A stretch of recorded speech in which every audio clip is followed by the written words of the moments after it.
Britons were playing a variety of ball sports, foremost of which were the games of folk football.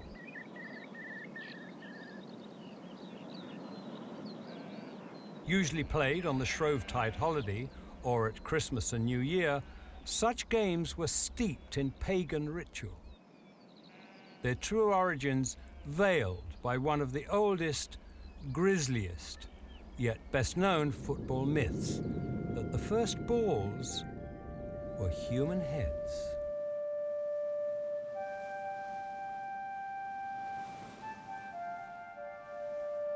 Sometimes an old custom has its origin in a source we cannot define or know, and can be looked on almost as a secretion of history.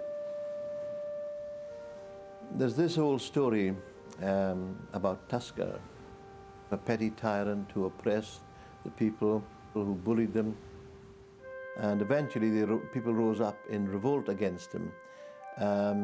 He realized that the game was up, it was time to go, so he fled to the mainland of Scotland. However, a local champion decided that the thing to do was to put an end to this forever. Eventually he caught up with Tusker at the old city of Perth. He slew him in single combat and cut his head off.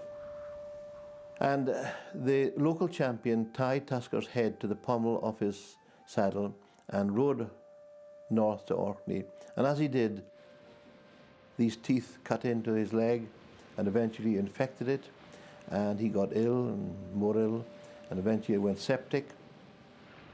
However, with his dying strength, he managed to get back to Kirkwall, and he climbed up the Merker Cross in front of the cathedral, and there he threw the grisly head to the waiting people below to show them that their oppressor was indeed dead. He then died, and so infuriated were the people at the champion's death that they kicked around the head of Tusker in their anger and grief. The legend, whether true or not, is still enacted year in, year out by the people of Kirkwall, Scotland, making it one of the last strongholds of a game which for hundreds of years dominated Britain.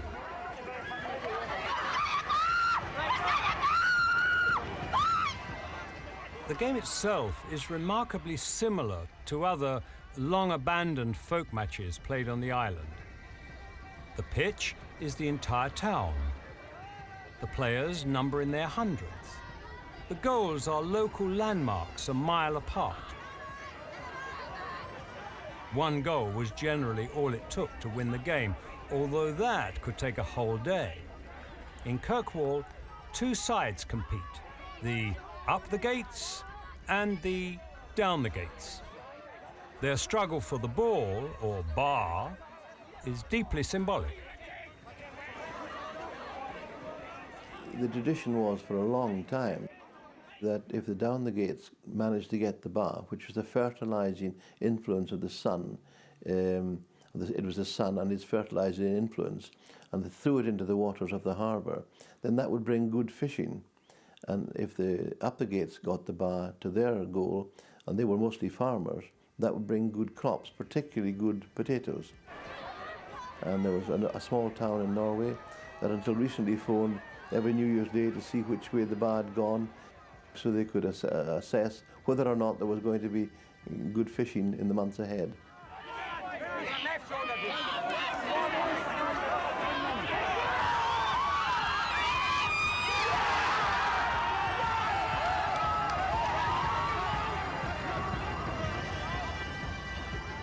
In terms of roughness, there are no rules.